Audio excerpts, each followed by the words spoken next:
الحمدللہ رب العالمین والعاقبۃ للمتقین والصلاة والسلام علی سید المرسلین وعلی آلہ واصحابہ اجمعین اما بعد فاعوذ باللہ من الشیطان الرجیم بسم اللہ الرحمن الرحیم۔ معزز و محترم ناظرین و سامعین، توفیق خداوندی سے آج ہم پارہ نمبر 19 کی تفسیر کا خلاصہ پیش کریں گے۔ اللہ تعالی ہم سب کو قرآن حکیم سمجھنے اور عمل کرنے کی توفیق عطا فرمائے۔ پارہ نمبر 19 کا آغاز جن کلمات سے ہو رہا ہے، اس میں کافروں کے کچھ اعتراضات پھر ان کے جوابات کا بیان کیا جا رہا ہے۔ وقال الذین لا یرجون لقاءنا، تو ابتدا میں فرما دیا کہ وہ جو ہماری ملاقات کی امید ہی نہیں رکھتے، جن کو یقین نہیں ہے کہ ہم ان سے ملاقات فرمائیں گے یعنی قیامت قائم ہوگی، وہ یہ کہتے تھے کہ لولا انزل علینا الملائکۃ ونرى ربنا، کہ یا تو ہم پر فرشتے اترتے تو یا پھر ہم خود رب کو دیکھتے۔ تو ہمارے اوپر نہ فرشتے اتارے گئے نہ ہم نے رب کو دیکھا، تو کیسے ہم مان لیں؟ تو قرآن کہتا ہے لَقَدِ اسْتَكْبَرُوا فِي أَنفُسِهِمْ وَعَتَوْا عُتُوًّا كَبِيرًا، بے شک وہ اپنے دل میں بہت اونچی سرکشی کر رہے تھے اور بہت بڑی سرکشی پر آئے۔ پھر قرآن نے ان سب کا جواب دیا کہ جب قیامت کا دن ہوگا تو فرشتے مجرموں سے کہیں گے کہ تمہارے لیے کوئی خوشخبری نہیں، ہاں جنتی لوگ جو ہیں اس دن ان کا ٹھکانہ اچھا ہوگا، بہترین آرام کی جگہ ہوگی۔ اور فرمایا پھر جس دن دن پھٹ جائے گا اور بادلوں کے ساتھ آسمان پر کھل جائیں گے اور فرشتے اتارے جائیں گے، اور فرمایا اس دن سچی بادشاہی اسی رب رحمان کی ہوگی۔ وَكَانَ يَوْمًا عَلَى الْكَافِرِينَ عَسِيرًا، اور کافروں پر وہ دن بہت سخت ہوگا۔ کافر اپنے ہاتھوں پہ کاٹیں گے، دانتوں سے دانت چبا چبا کر کاٹیں گے اور کہیں گے یا لیتنی اتخذت مع الرسول سبیلا، کاش ہم بھی رسول کے ساتھ ہو لیے ہوتے۔ تو اس کا یہاں ان کی پھر اس طرح کی باتوں کا اللہ پاک نے جواب دیا۔ اور پھر ایک بڑی اہم بات، بڑی اہم شکایت جو اللہ کے رسول صلی اللہ تعالیٰ علیہ وآلہ وسلم اللہ کے حضور عرض کریں گے، یا اللہ نے اللہ کی بارگاہ میں عرض کی، اور پھر یہ قیامت تک کے لیے ہمارے اوپر ایک تعزیانہ ہے اگر ہم غور کریں۔ وقال الرسول یا رب ان قوم اتخذوا هذا القرآن مہجورا، کہ اے میرے رب میری قوم نے اس قرآن کو چھوڑنے کے قابل ٹھہرا لیا، چھوڑ دیا قرآن۔ تو قرآن چھوڑنے سے ہمیں کیا ملا؟ دنیا کی رنگینیوں میں گم ہو گئے قرآن چھوڑ کر، تو نہ ان رنگینیوں نے ہمیں کوئی فائدہ دیا، نہ آخرت میں کوئی فائدہ ہوگا۔ قرآن ایک ایسی چیز ہے جو دنیا میں بھی فائدہ دیتی ہے، آخرت میں بھی فائدہ دیتی ہے، اور پھر رسول کی شکایت سے بچ جائیں گے۔ تو آج ضرورت اس بات کی ہے کہ ہم قرآن کے ساتھ اپنا ناطہ جوڑ لیں، مضبوط کر لیں۔ یقین فرمائیے قرآن ہمارے ہر مسئلے کا حل دیتا ہے، کاش کہ ہم قرآن پاک کی طرف توجہ کر لیں۔ پھر وہ کہتے تھے کہ یہ قرآن ایک ہی مرتبہ کیوں نہیں نازل ہوتا، آہستہ آہستہ کیوں نازل ہوتا ہے؟ تو اللہ نے اس کا بھی جواب دیا، فرمایا لِنُثَبِّتَ بِهِ فُؤَادَكَ وَرَتَّلْنَاهُ تَرْتِيلًا، اے حبیب ہم نے اس کو بتدریج اس لیے اتارا کہ آپ کا دل مضبوط کریں۔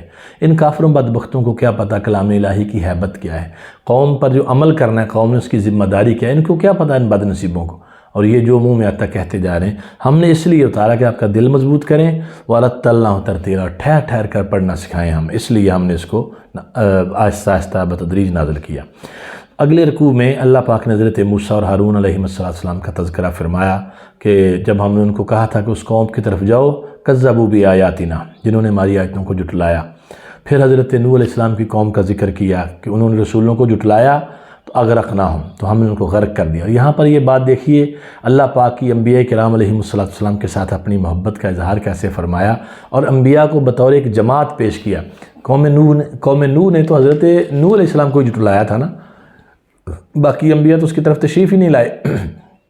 تو یہاں فرمایا کہ انہوں نے جھٹلایا، کذبوا الرسل، رسولوں کو جھٹلایا۔ تو مطلب یہ کہ ایک رسول کا جھٹلانا سب رسولوں کا جھٹلانا ہے۔ اس لیے یہود و نصارہ کو بھی سمجھایا جا رہا ہے کہ تم عیسیٰ علیہ السلام یا موسیٰ علیہ السلام کو ماننے کے دعوے دار ہو، تو جو میرے آخری نبی ہیں ان کو ماننے سے انکاری ہو۔ تو ایک رسول کا انکار، ایک نبی کا انکار، سب رسولوں کا انکار ہے۔ پھر اللہ پاک نے قوم عاد و سمود کا ذکر کیا اور فرمایا کہ ان کے لیے ہم نے مثالیں بیان فرمائیں، اور یہ کہ جس بستی پر آئے اور اس پر برسات آئی، مطر السوء، اور بری برسات آئی، یعنی کسی پر کسی عذاب کی صورت میں، کسی پر کسی عذاب کی صورت میں، تو ان کا یہاں تذکرہ فرمایا گیا۔ اور پھر اس کے بعد فرمایا اللہ نے اپنی قدرت کی نشانیاں بیان کی۔ الم تری الی ربک کیف مد الظل، تو نے دیکھا نہیں اے محبوب آپ نے اپنے رب کی طرف کہ اس نے کیسے یہ سائے پھیلائے، ولو شاء لجعلہ ساکنا، چاہتا تو سائے کو ٹھہرا سکتا تھا، اس کے لیے کچھ مشکل نہیں۔ پھر فرمایا سورج کو اس پر ہم نے دلیل بنایا کہ سورج چلتا ہے، سایہ گھٹتا ہے، بڑھتا ہے، یہ ساری چیزیں ہماری قدرت کی دلیل ہیں۔ اور پھر فرمایا اس نے رات کو تمہارے لیے سونے کا، تمہارے پردے کا نظام بنایا اور نیند اور آرام کا ذریعہ بنایا، وجعلنا النہار نشورا، اور دن اٹھنے کے لیے بنایا۔ تو اس میں بھی ہمیں سوچنا چاہیے کہ جو دن بھر سوتے رہتے ہیں، راتوں کو جاگتے رہتے ہیں، نماز کی پابندی نہیں کرتے، ساری رات بے مقصد موبائلوں پر اور اس طرح اپنا آپ مصروف رکھتے ہیں اور صبح نماز بھی نہیں پڑھتے، پھر سارا دن ایسے سوئے رہتے ہیں، تو یہ اللہ پاک کی جو بناوٹ ہے اس کا ہم خلاف کر رہے ہیں۔ ہاں کوئی کام کی مجبوری کی وجہ سے رات جاگتا ہے، دن میں آرام کرتا ہے، یہ الگ مسئلہ ہے۔ پھر فرمایا کہ وہ ذات پاک اللہ کی جو بارش بھیجتی ہے، پہلے بارش سے پہلے ہوائیں بھیجتی، ٹھنڈی ہوائیں آتی ہیں، پھر بارش آتی ہے، پھر آسمان سے پاک پانی برستا ہے۔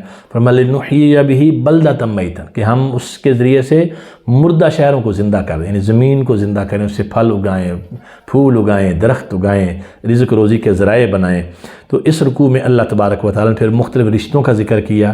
فرمایا وَهُوَ الَّذِي خَلَقَ مِنَ الْمَاءِ بَشَرًا، کہ وہی ذات ہے جس نے پانی کے ایک قطرے سے انسان کو بنایا۔ فَجَعَلَهُ نَسَبًا وَصِهْرًا، پھر اس کے رشتے اور سسرال مقرر کیے۔ وَكَانَ رَبُّكَ قَدِيرًا، فرمایا تمہارا رب بڑی قدرت والا ہے۔ اور پھر اس کے بعد کافروں کا رد کیا جو اللہ کے سوا بتوں کو پوجتے ہیں، ان کے بارے میں فرمایا لا ينفعهم ولا يضرهم، نہ تو وہ ان کو کوئی نقصان دے سکتے ہیں نہ ہی نفع پہنچا سکتے ہیں۔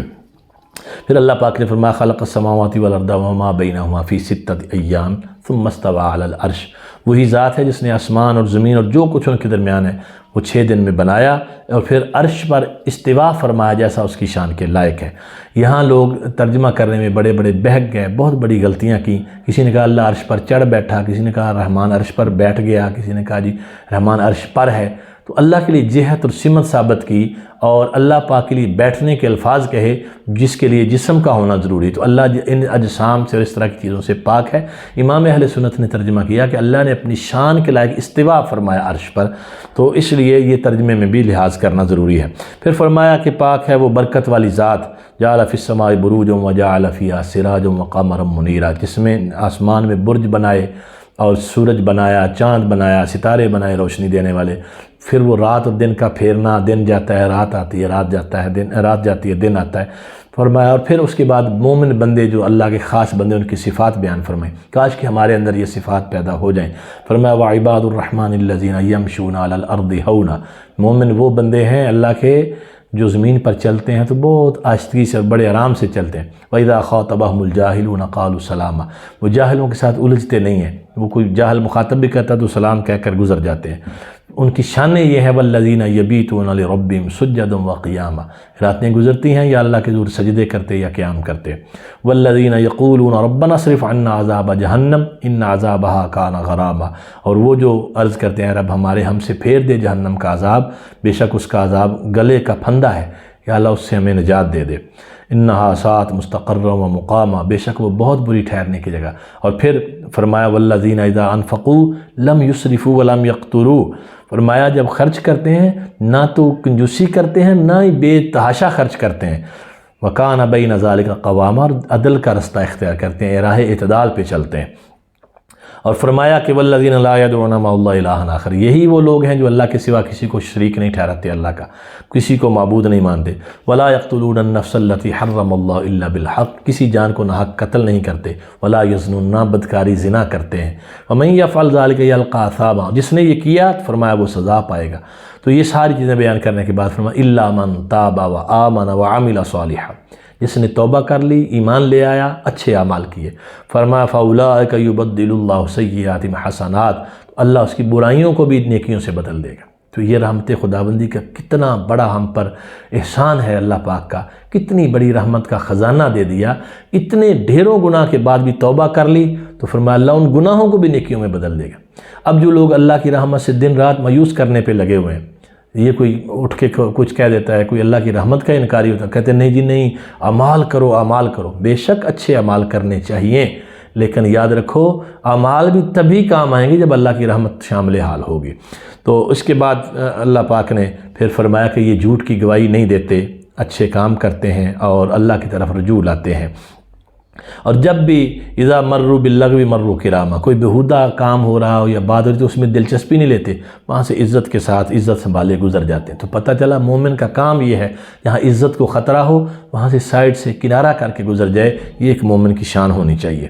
اور پھر اس کے بعد اللہ پاک نے سورۃ الشعراء نازل فرمائی، جہاں جو قرآن میں اس کا ذکر کیا گیا سورۃ شعراء ہے، اس میں 227 آیات ہیں اور 11 رکوع ہیں۔ یہ چونکہ مکہ پاک میں نازل ہوئی اور اس کا نام شعراء اس لیے رکھا کہ اس میں شعراء کا اور ان کی ذہنیت کا تذکرہ ہے، اور مکہ پاک میں چونکہ جو عرب کے لوگ تھے یہ بڑے شعراء تھے، بڑا کلام اور بڑے اپنے آپ کو قادر الکلام کہتے تھے، تو ان کے بارے میں بھی یہاں بتایا۔ آغاز حروف مقطعات سے کیا اور پھر قرآن کی شان بیان کر دی کہ یہ آیتیں ہیں روشن کتاب کی۔ لعلک باخع نفسک الا یکونوا مؤمنین، کہ آپ اپنی جان پر نہ کھیل جاؤ ان کے لیے کہ یہ سارے مومن ہو جائیں۔ حضور کی تسلی کے لیے فرمایا جا رہا ہے کہ آپ اتنی مشقت نہ اٹھائیں، ان کے لیے اتنے پریشان نہ ہوں، آپ کا کام ہے پہنچا دینا، سو آپ نے پہنچا دیا۔ اگر محض ان کو مسلمان ہی کرنا ہوتا نا، یہ ان کی جو روز بروز نشانیاں مانگتے ہم سب کچھ کر سکتے تھے۔ ان نشأ ننزل علیہم من السماء آیات، ہم آسمان سے ڈائریکٹ بھی نشانیاں اتار سکتے تھے۔ فظلت اعناقهم لها خاضعین، تو ان کے گردنیں جھک جاتی اس کے آگے، لیکن ایسا نہیں ہے۔ ہم نے ایک طریقہ بنایا، اپنا ایک نظام بنایا، تو جب وہ بھیجا رسولوں کی صورت میں، کتابوں کی صورت میں، فقد کذبوا، تو انہوں نے جھٹلا دیا، فسیأتیہم انباء ما کانوا بہ یستہزئون، تو پھر وہ ان کے جو مذاق اڑاتے ہیں نا اس کی خبریں آنے والی۔ فرمایا اللہ پاک نے آگے حضرت موسیٰ کلیم اللہ کا تذکرہ کیا کہ جب ہم نے کہا نا اپنی قوم جو ہے ان ائت القوم الظالمین، ظالم قوم کے پاس جاؤ، جو یعنی فرعونیوں کے پاس جاؤ، اور جا کر کیا کہنا ہے، تبلیغ کرنی، اللہ کے احکامات پہنچانے۔ تو موسیٰ کلیم اللہ نے عذر پیش کیا، قال ربی انی اخاف ان یکذبون، یا اللہ مجھے خوف اس بات کا ہے مجھے جھٹلائیں گے۔ ویضیق صدری ولا ینطلق لسانی فارسل الی ہارون، یا اللہ یہ میرا سینہ تنگ ہوتا ہے ان سے، اور وہاں میری زبان اس طرح نہیں چلتی جس طرح چلنی چاہیے، تو میرے بھائی ہارون کو بھی ساتھ بھیج دے۔ تو پھر ایک یہ بھی تھا کہ میں نے ان کا ایک بندہ بھی قتل کیا وہ قوم کا، تو مجھے اس بات کا بھی کہ وہ مجھے بدلے میں قتل کر دیں گے۔ اللہ پاک نے فرمایا فاذهبا بآیاتنا انا معکم مستمعون، تم دونوں میری نشانیاں لے کر، میری آیات لے کر جاؤ، بے شک ہم تمہارے ساتھ سنتے ہیں۔ جب حوصلہ دیا تو فرمایا فأتیا فرعون فقولا انا رسول رب العالمین، جاؤ اور فرعون کے پاس کہو کہ ہم دونوں اللہ کے رسول ہیں، ان ارسل معنا بنی اسرائیل، بنی اسرائیل کو ہمارے ساتھ بھیجو۔ تو اب اس نے آگے سے وہ باتیں شروع کر دی کہ ہم نے آپ کو پالا پوسا تھا اور بچپن میں، اور پھر آپ نے وہ کام کیا جو یعنی اس بندے کو قتل کر دیا، تو پھر یہاں سے آپ چلے گئے، یہ ساری باتیں جی میں نے تو آپ پر بڑے احسانات کیے ہیں اور یہ وہ فلاں۔ تو آپ نے فرمایا یہ جو تو نے احسانات اس کے بدلے تو بنی اسرائیل کو غلام بنا لو گے، ایسا تو نہیں ہو سکتا۔ فرعون نے پھر پوچھا وما رب العالمین، کون ہے جہانوں کا رب جس کی آپ بات کرتے ہیں؟ وما رب السماوات والارض وما بینہما، وہ رب ہے جو زمین و آسمان کا رب ہے، ان کے درمیان جو کچھ ہے سب کا وہ رب ہے۔ ان کنتم موقنین، اگر تمہیں یقین ہو تو تمہیں یقین آ جانا چاہیے کہ وہ رب وہ ہے۔ اس نے پھر اپنے حواریوں سے کہا، ارد گرد والوں، سنتے ہو یہ موسیٰ کیا کہہ رہا ہے؟ تو یہ تو کوئی کہہ رہا ہے کہ تمہارا رب اور تمہارے باپ دادوں کا رب کوئی اور ہے۔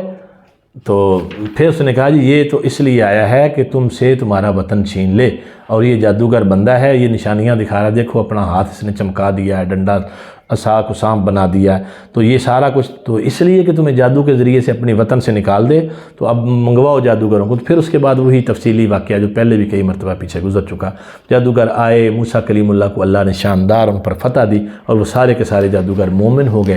فرعون نے کہا میں تمہیں قتل کر دوں گا، انہوں نے کہا جو کرنا کر لو، جب ہم نے دین حق کو اختیار کر لیا اب ہمیں کوئی پرواہ نہیں۔ پھر اس کے بعد موسیٰ کلیم اللہ کا ذکر ہے کہ وہ قوم کو لے کر چلے اور پار ہو گئے، اور پیچھے جو تھا فرعونی لشکر فرعون کی قیادت میں پہنچ گیا، اور ساتھیوں نے جب دیکھا نا انہوں نے کہا انا لمدرکون، ہم تو پکڑے گئے ہیں، وہ تو پیچھے آ لیا۔ تو حضرت موسیٰ کلیم اللہ نے کہا ان معی ربی سیہدین، رب میرے ساتھ ہے، وہ مجھے رستہ دکھائے گا، تم بے فکر رہو۔ اور پھر ڈنڈے کے ذریعے اس کے رستے بنائے اور اللہ نے پار کر دیا، اور فرعون اور اس کی قوم جو تھی وہ سب پیچھے غرق ہو گئے۔ اور پھر یہ جو رکوع ہیں، ان تمام رکوع میں جس نبی کا ذکر کیا اس کے آخر میں اللہ نے فرمایا کہ وَإِنَّ رَبَّكَ لَهُوَ الْعَزِيزُ الرَّحِيمُ، بے شک تمہارا رب عزت والا اور مہربان ہے۔ یہ انبیاء کے لیے، اور اس سے پہلے فرمایا کہ اس میں نشانیاں ہیں ہر نبی کو بھیجنے میں، لیکن اکثر ان میں سے ایمان نہیں لاتے۔ اس کے بعد حضرت ابراہیم خلیل اللہ کا تذکرہ کیا، وہ بتوں کا تذکرہ اور بت بنانے کا اور بتوں کو پوجنے کا، اور پھر ابراہیم خلیل اللہ کی تبلیغ کا کہ وہ تبلیغ کرتے تھے، سمجھاتے تھے اور لوگوں کو بتاتے تھے کہ اللہ معبود یہ نہیں ہے، اللہ وہ ہے الذی خلقنی فہو یہدین، وہ جس نے مجھے پیدا کیا وہ مجھے راہ دے گا، والذی یطعمنی ویسقین، وہی ہے جو مجھے کھلاتا اور پلاتا ہے، وَإِذَا مَرِضْتُ فَهُوَ یشفین، جب میں بیمار ہوتا تو وہ مجھے صحت دیتا ہے، تندرستی دیتا ہے، شفا دیتا ہے، والذی یمیتنی ثم یحیین، وہی مجھے زندگی دیتا ہے جب وفات دے گا اور پھر جب مجھے وہی دوبارہ زندگی دے گا، والذی اطمع ان یغفر لی خطیئتی یوم الدین، کہ وہی جس کی بارگاہ میں یہ امید رکھتا ہوں، مجھے آس لگی ہوئی ہے کہ وہ مجھے قیامت والے دن میری خطائیں جو ہے وہ بخش دے گا۔ تو یہ ساری باتیں ابراہیم خلیل اللہ علیہ السلام نے کہیں اور بتایا کہ یوم لا ینفع مال ولا بنون، قیامت کے دن کوئی مال کوئی اولاد کام نہیں آئے گی، الا من اتی اللہ بقلب سلیم، مگر وہی جو صدق کے دل کے ساتھ حاضر ہوگا۔ جنت اس کے لیے فرمایا ازلفت الجنت للمتقین، جنت پرہیزگاروں کے قریب کر دی جائے گی۔ تو جہنمیوں کو ان کے یہاں انجام یاد دلائے جا رہے ہیں۔ اور اس کے بعد پھر حضرت نوح علیہ السلام کا تذکرہ کیا کہ انہوں نے اپنی قوم سے کہا تھا کہ تم ڈرتے کیوں نہیں، میں اللہ کا رسول ہوں۔ تو یہ ساری باتیں پچھلے پاروں میں بھی گزر چکی، وہ ان کی ساری نصیحت کا انہوں نے کوئی جواب نہیں صحیح دیا، آخرکار ان کو غرق کر دیا گیا۔ اور اس کے بعد قوم حضرت ہود علیہ السلام کا ذکر کیا گیا، انہوں نے بھی آ کر فرمایا کہ میں تم سے کوئی اجرت نہیں مانگتا، کوئی سوال نہیں کرتا تم سے، تم بڑے طاقتور بھی ہو، بڑی بلڈنگیں بناتے ہو، تمہارا جو بڑا سسٹم ہے، تم بڑے بہترین نقشہ نویس ہو اور بڑے بڑے عالی شان کاریگر ہو، سول انجینئرنگ میں بڑا ان کا کمال تھا، سب کا فرمایا یہ اللہ کے نبی کے مقابلے میں یہ معیشت اور یہ کاریگری کچھ بھی معنی نہیں رکھتی، سب کچھ برباد ہو جاتا ہے اگر اللہ کے نبی کی بات کو جھٹلا دیا جائے۔ پھر فرمایا کہ سمود نے رسولوں کو جھٹلایا، ان کی طرف حضرت صالح علیہ السلام کو بھیجا گیا تو انہوں نے بھی بات نہیں مانی، اور فرمایا کہ تم یہ ساری چیزیں جو ہیں یہاں کی نعمتوں میں چین سے چھوڑ دیے جاؤ گے، یہ سمجھتے ہو فی جنات وعیون، باغ، چشمے، کھیتیاں، یہ سب کچھ ایسے رہ جائے گا، فاتقوا اللہ واطیعون، اللہ سے ڈرو اور میری پیروی کرو۔ تو انہوں نے آگے سے بکواس یہ کی، انت من المسحرین، تم پر تو جادو کیا ہوا ہے، ما انت الا بشر مثلنا، تم ہمارے جیسے ہو، فاتی بآیۃ ان کنت من الصادقین، کوئی بات نشانیاں تو لے آؤ۔ نشانی پیش کر دی، اونٹنی جو پانی پیتی تھی اور دودھ دیتی، یہ ساری باتیں بیان ہو چکی۔ تو ان بدبختوں نے اس اونٹنی کے پاؤں کاٹ دیے، فاصبحوا نادمین، پھر صبح وہ پچھتاتے رہ گئے، فاخذہم العذاب، تو ان پر بھی عذاب آ گیا۔ اور فرمایا ان فی ذلک لآیہ، اس میں بے شک ضرور نشانی ہے، وما کان اکثرهم مؤمنین، مگر اکثریت ان میں سے ایمان نہیں لاتی۔ پھر اس کے بعد قوم لوط کا تذکرہ کیا کہ وہ جس فعل بد میں مبتلا تھے اس کا ذکر کیا اور سمجھایا حضرت لوط علیہ السلام نے، لیکن وہ باز نہیں آئے اور ان پر بھی اللہ کا عذاب آیا اور وہ ہلاک کر دیے گئے۔ اس کے بعد پھر فرمایا کذب اصحاب الایکۃ المرسلین، یہ جنگل والے جو تھے انہوں نے رسولوں کو جھٹلایا، جھاڑی والے جو تھے یعنی حضرت شعیب علیہ السلام کی قوم، کہ شعیب علیہ السلام نے ان سے کہا تھا الا تتقون، تم اللہ سے ڈرتے نہیں ہو، انی لکم رسول امین، میں تمہارے پاس اللہ کا رسول بن کے آیا ہوں، امانت دار ہوں، تو اللہ سے ڈرو، اور میں تم سے کوئی اجرت، کوئی تم سے وظیفہ، کوئی تنخواہ نہیں لیتا، تو بس ایک بات میری سن لو، ایمان لاؤ مجھ پر، پورا تولو، پورا ناپو، اور جو کچھ لین دین کے معاملات اس میں خرابی نہ کرو، اور چیزوں میں کھوٹ نہ ڈالو۔ یہ ساری چیزیں انہوں نے بتائیں، لیکن وہ بھی باز نہ آئے، اور قرآن کہتا ہے پھر ان پر بھی ہم نے آسمان کا ایک مطالبہ ان کا تھا کہ ٹکڑا گرا دو، تو ہم نے پھر ان پر اپنا عذاب بھیجا اور ان کو برباد کر دیا۔ پھر اس کے بعد ارشاد فرمایا کہ یہ جو قرآن ہے یہ رب کا اتارا ہوا ہے، اور اس کو جبریل امین لے کر اترے ہیں، اور اے حبیب ہم نے اس کو آپ کے قلب پر، آپ کے دل پر اتارا، لِتَكُونَ مِنَ الْمُنذِرِينَ، تاکہ آپ ڈر سنانے والوں میں سے ہو جائیں، اور یہ عربی زبان میں اتارا ہے۔ اور یہ ساری چیزیں یہاں اللہ پاک نے پھر قرآن کی فضیلت بیان کی کہ اگر ہم کسی غیر عربی پر اتارتے نا تو وہ انہیں پڑھ کر سناتا، تو جب بھی یہ ایمان نہ لاتے۔ اب تو کہتے ہیں نا معاذ اللہ یہ عربی ہیں تو خود ہی عربی زبان ہے اور کس سے کہانیاں بنا، کسی غیر عربی پر بھی قرآن اتار دیتے اور وہ غیر عربی ہو کر عربی پڑھ کر بھی سنا دیتا، پھر بھی یہ ایمان نہ لاتے اور عذاب میں جلدی مچاتے ہیں۔ تو فرمایا فَرَأَيْتَ إِن مَّتَّعْنَاهُمْ سِنِينَ، تو دیکھو بلا ہم نے تمہیں کتنے برس موقع دیا ہے، ثُمَّ جَاءَهُم مَّا كَانُوا يُوعَدُونَ، پھر ان کا جو وعدہ کیا گیا وہ آئے گا اور عذاب میں مارے جائیں گے۔ پھر اس کے بعد اللہ تبارک و تعالیٰ نے شعراء کے بارے میں فرمایا کہ جو یہ شعراء ہیں یہ یتبعہم الغاوون، یہ گمراہی کی پیروی کرتے ہیں۔ تو آج بھی جو ایسی شاعری جو اللہ اور اس کے رسول کے احکامات کے خلاف ہو، محض نفسانی خواہشات بھڑکانے والی ہو، اور اس طرح کے جو یا اپنے جو بڑوں کے جیسے کافر قصیدے پڑھتے تھے وہ ہوں تو وہ جائز نہیں۔ رسول اللہ کی عظمت اور شان بیان کرنے کی جو شاعری ہے جیسے حضرت حسان بن ثابت کرتے تھے وہ سب بہترین ہے اور وہ کرنی چاہیے۔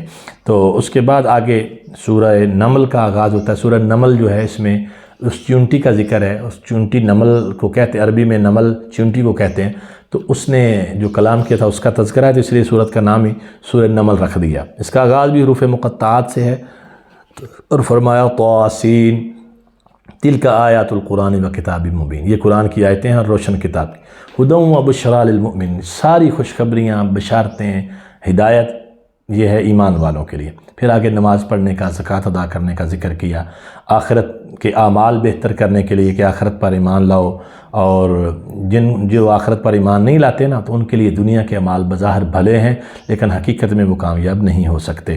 پھر حضرت موسیٰ کلیم اللہ کا ایک مرتبہ پھر تذکرہ کیا گیا کہ انہوں نے اپنے گھر والوں کو کہا کہ مجھے آگ نظر آئی ہے، تو سآتیکم منہا بخبر او آتیکم بشہاب قبس لعلکم تصطلون، تم ٹھہرو میں تمہارے لیے لے کر آتا ہوں۔ تو پھر فرمایا کہ وہ درخت جو تھا اس کے ارد گرد ہم نے وہ روشن کر دیا اس کو، تو درخت نے کہا یا موسیٰ انہ انا اللہ العزیز الحکیم، اے موسیٰ بات یہ ہے کہ میں ہی ہوں اللہ عزت والا حکمت والا۔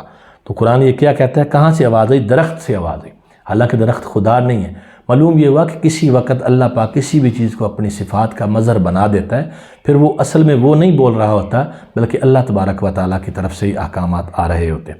پھر آگے حضرت موسیٰ کلیم اللہ علیہ السلام کا تذکرہ کیا کہ وہ عصا جو تھا وہ ڈنڈا ان کا وہ سانپ بن گیا، اور سارے معاملات جادوگروں کے اور اس طرح کی ساری چیزیں دوبارہ ان کا ذکر کیا گیا۔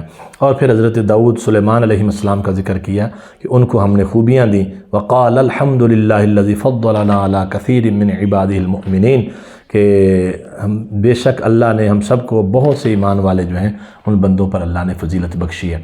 پھر حضرت سلیمان علیہ السلام جو تھے وہ حضرت داؤد کے جانشین بنے، اس کا ذکر کیا گیا، اور ان کو پرندوں کی بولیاں سکھائی گئی اور ہر چیز کا علم دیا گیا اور عطائیں کی گئی ان پر، اور فرمایا کہ پھر ان کا لشکر اور اس کا سارا ذکر کیا گیا۔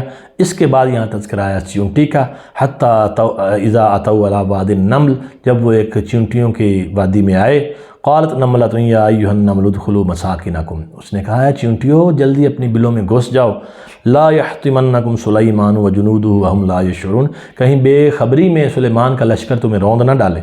تو فتبسم ضاحکا من قولها، قرآن کہتا ہے کہ حضرت سلیمان علیہ السلام اس چیونٹی کی بات سن کر تبسم فرمایا، یعنی اتنی دور اس چیونٹی نے کلام کیا، اللہ کے نبی نے سن بھی لیا اور ان کو دیکھ بھی لیا۔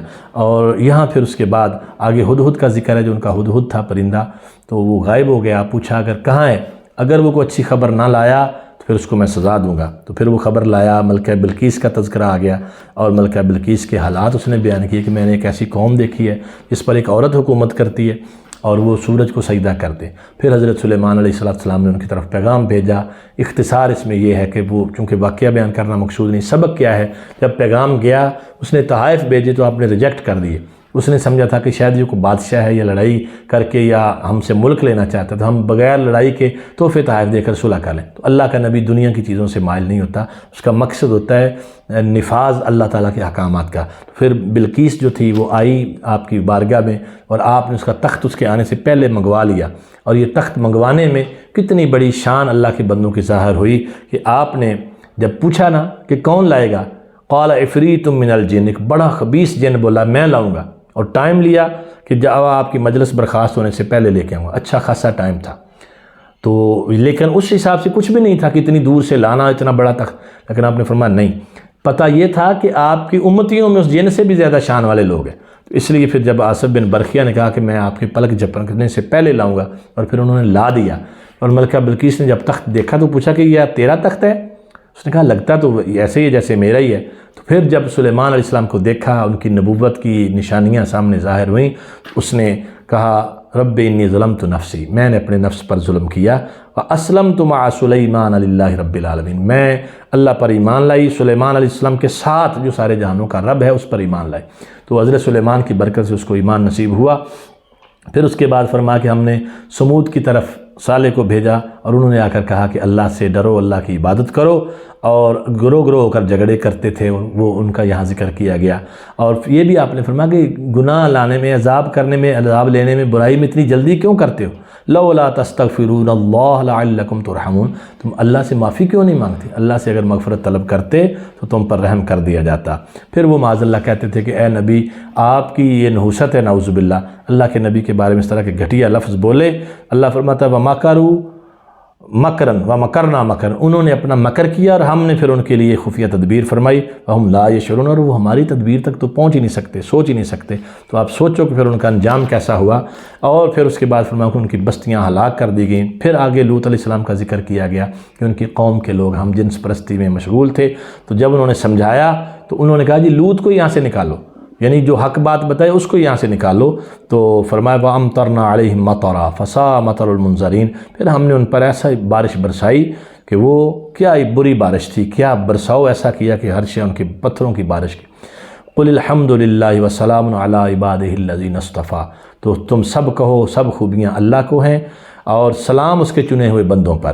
اللہ خیر مما یشرکون، کیا اللہ بہتر ہے یا ان کے خود ساختہ مشرک جو معبود بنائے ہیں وہ بہتر ہیں؟ یقیناً اللہ بہتر ہے۔ اور یہاں آخر میں یہ بتایا کہ اللہ کے چنے ہوئے بندوں پر سلام کرنا یہ اللہ نے خود حکم دیا ہے، اس لیے حضور کی ذات پر سلام پڑھا جائے، مصطفیٰ جان رحمت پہ لاکھوں سلام پڑھا جائے، اللہ کے پیارے محبوب کی آل پر سلام پڑھا جائے، اصحاب پر سلام پڑھا جائے، اولیاء امت پر، تو یہ کوئی ناجائز بات نہیں ہے، یہ اللہ کے قرآن سے ثابت ہے۔